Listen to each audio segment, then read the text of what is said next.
सादर जय जिनेंद्र। आइए आज आपको लेकर चलते हैं एक ऐसे नगर की यात्रा पर जिसे काशी, बनारस या वाराणसी के नाम से जाना जाता है। यह नगर जैन, बौद्ध और हिंदू सनातन संस्कृति की गौरवशाली विरासत को अपने भीतर संजोए हुए है। वाराणसी या बनारस भोलेनाथ की नगरी है। यह दुनिया का सबसे पुराना जीवित शहर माना जाता है, जो गंगा नदी के तट पर बसा हुआ है। पौराणिक कथाओं के अनुसार लगभग 5000 वर्ष पूर्व भगवान शिव ने काशी की स्थापना की थी। भगवान शिव के 12 ज्योतिर्लिंगों में से एक यहाँ पर बाबा विश्वनाथ के रूप में विराजित हैं। इस शहर का नाम यहाँ पर मौजूद 2 नदियाँ, वरुणा नदी, अस्सी नदी, जो कि गंगा में आकर समाहित होती है, से मिलकर बना है। अस्सी घाट से प्रारंभ होकर रेलवे पुल तक अनेक महत्वपूर्ण घाट यहाँ पर निर्मित है, जिनमें प्रमुख है दशमेश घाट, मुंशी प्रेमचंद घाट, अस्सी घाट, ललिता घाट, मणिकर्णिका घाट, तुलसी घाट, जैन घाट, पंचगंगा घाट, अहिल्या घाट आदि। अस्सी घाट से बनारस की सुहानी सुबह उगते सूर्य की मधुर लालिमा से प्रारंभ होती है, तो शाम को संध्या काल में गंगा आरती के समय दशमेव घाट महत्वपूर्ण हो जाता है। दिन भर इन समस्त घाटों पर लोगों का आना जाना लगा रहता है। प्रातः स्नान पश्चात दर्शनार्थी गंगा जल भर बाबा विश्वनाथ की मंदिर में जल, बेलपत्र आदि अर्पित करते हैं। बाबा भोलेनाथ के जयकारों की गूंज दिन भर होती रहती है। आरती, भजन, पूजन आदि कार्यक्रम अनवरत चलते रहते हैं।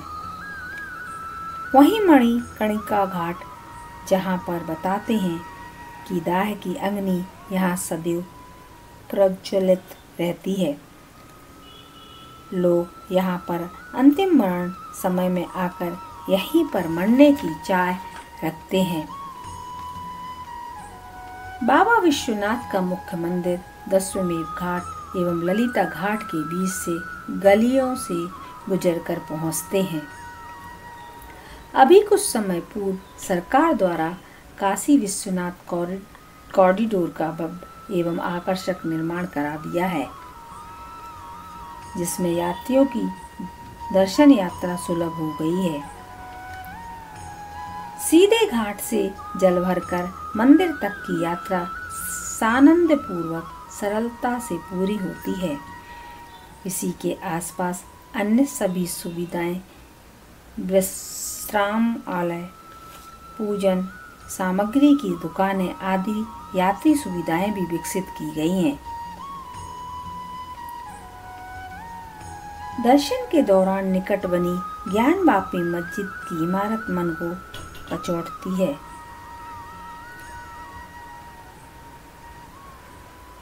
बनारस के घर घर में मंदिर है।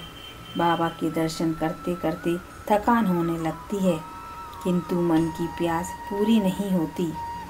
काल भैरव मंदिर, विश्वविद्यालय परिसर में स्थापित बाबा विश्वनाथ मंदिर, 56 विनायक मंदिर, भारत माता मंदिर, संकट मोचन मंदिर, दुर्गा मंदिर, सारनाथ आदि के दर्शन हेतु यात्रियों का तांता लगा रहता है।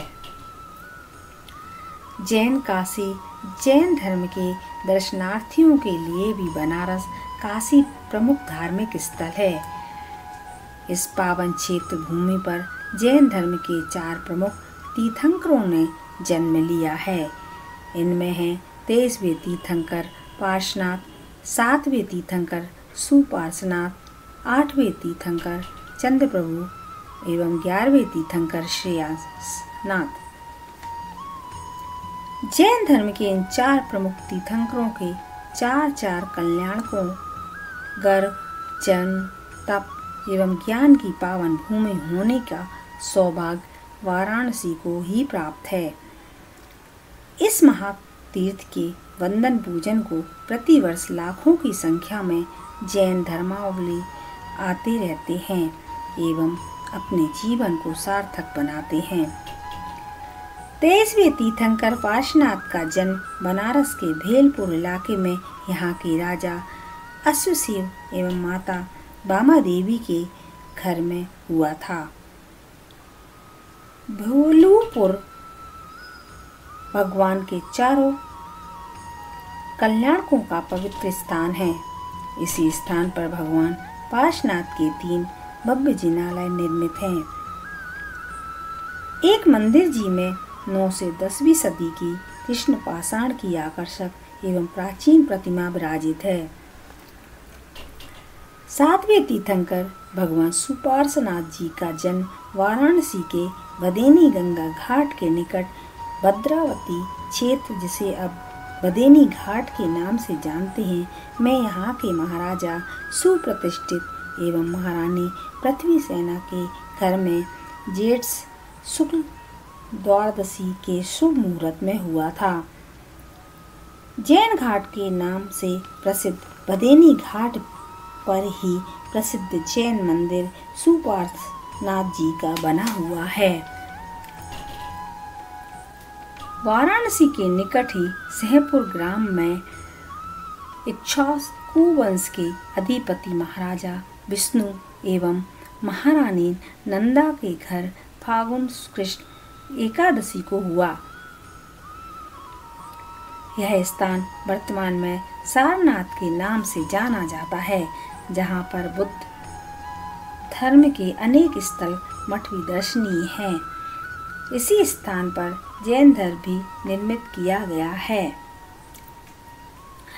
इसी प्रकार वाराणसी शहर के निकट बनारस गाजीपुर मुख्य सड़क पर स्थित चंद्रावती गांव में इक्ष्वाकु वंश के अधिपति महाराजा महासेन एवं महारानी लक्ष्मण के घर पर 8वें तीर्थंकर चंद्र प्रभु का जन्म शुभ मुहूर्त में हुआ था।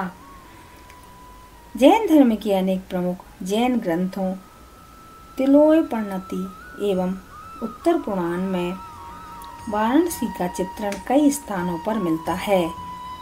भेलपुर में खुदाई के दौरान जैन धर्म संबंधी मूर्तियां, शिलालेख, स्तंभ एवं अन्य पुरातात्विक महत्व की सामग्री उपलब्ध हुई है, जिसमें उपलब्ध मूर्तियां 2वीं सदी से लेकर 9वीं सदी तक से साक्ष्यों की पुष्टि होती है। मूर्तियों के अतिरिक्त जैन धर्म से संबंधित घटनाएं एवं किंवदंतियों कहानियों में जैन संस्कृति की पुष्टि होती है। काशी वाराणसी प्राचीन काल से ही धार्मिक शिक्षा का प्रमुख केंद्र रहा है। काशी हिंदू विश्वविद्यालय, स्यादवाद विश्वविद्यालय, बदेनी घाट, पार्श्वनाथ विद्यापीठ करौंदी एवं गणेशवर्णी शोध संस्थान नरिया एवं संपूर्णानंद संस्कृत विश्वविद्यालय आदि सभी विशिष्ट संस्थानों में जैन दर्शन एवं प्राकृतिक जैनागम विभाग में जैन धर्म से संबंधित अध्ययन एवं शोध कार्य निरंतर चलते रहते हैं। इन संस्थानों ने हजारों की संख्या में जैन विद्वानों को जन्म दिया है। यहाँ के पवित्र वातावरण में इन सभी ने अध्ययन एवं अध्यापन किया है एवं आज भी देश, समाज, जैन दर्शन और साहित्य संस्कृति की सेवा में संलग्न हैं। जैन धर्म के प्रमुख श्री गणेश प्रसाद वर्णी ने यहाँ पर अध्ययन की सुविधा जुटाने हेतु एक पैसे के 16 पोस्टकार्ड खरीदकर जैन धर्म के सेठों को भेजकर उनकी सहायता से स्यादवाद महाविद्यालय की स्थापना 1905 में की थी, जिसमें वे स्वयं भी विद्यार्थी रहे। आरव बिहार के प्रमुख सेठ राजसी बाबू देव कुमार जी जैन ने स्यादवाद महाविद्यालय की स्थापना हेतु अपनी पुश्तैनी हवेली को दान में दिया था। इसी स्थान पर 1885 ईस्वी में भगवान सुपार्श्वनाथ का मंदिर स्थापित हुआ था। यहीं पर भगवान सुपार्श्वनाथ के चरण भी स्थापित हैं। हिंदुस्तानी शास्त्रीय संगीत का बनारस घराना यहीं पर जन्मा एवं विकसित हुआ। भारत के अनेक दार्शनिक, लेखक, संगीतज्ञ, कवि बनारस में रहे, जिनमें प्रमुख नाम हैं कबीरदास, रविदास, वल्लभाचार्य,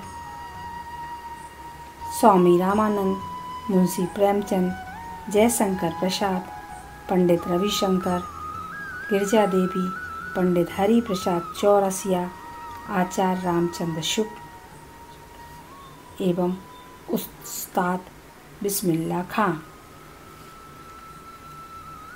गोस्वामी तुलसीदास ने हिंदू धर्म का परम पूज्य ग्रंथ रामचरितमानस यहीं लिखा और गौतम बुद्ध ने अपना सार गर्भित प्रवचन यहीं पर सारनाथ में दिया था। यहाँ के निवासी मुख्यतः कशिका भोजपुरी भाषा बोलते हैं। इसे मंदिरों का शहर, भगवान शिव की नगरी, दीपों का शहर, ज्ञान की नगरी आदि विशेषणों से संबोधित किया जाता है। धार्मिक महत्व के अलावा अन्य वजहों से भी बनारस काशी काफ़ी महत्वपूर्ण है। यहाँ मिलने वाली बनारसी साड़ियों से लेकर बनारसी पान तक दूर दूर के लोग पसंद करते हैं। यहाँ की कचौरी सब्जी, छेना दही बड़ा, मक्खन मलाइयों, चूड़ा मटर एवं लस्सी एवं ठंडाई भी बहुत खास भोजनों में से है। संध्याकालीन गंगा आरती दशमेश घाट पर एवं 80 घाट की सुहानी सुबह बनारस सभी यात्रियों के आकर्षण का केंद्र है। एक बार जरूर बनारस जाकर देखें और आनंद उठाएं।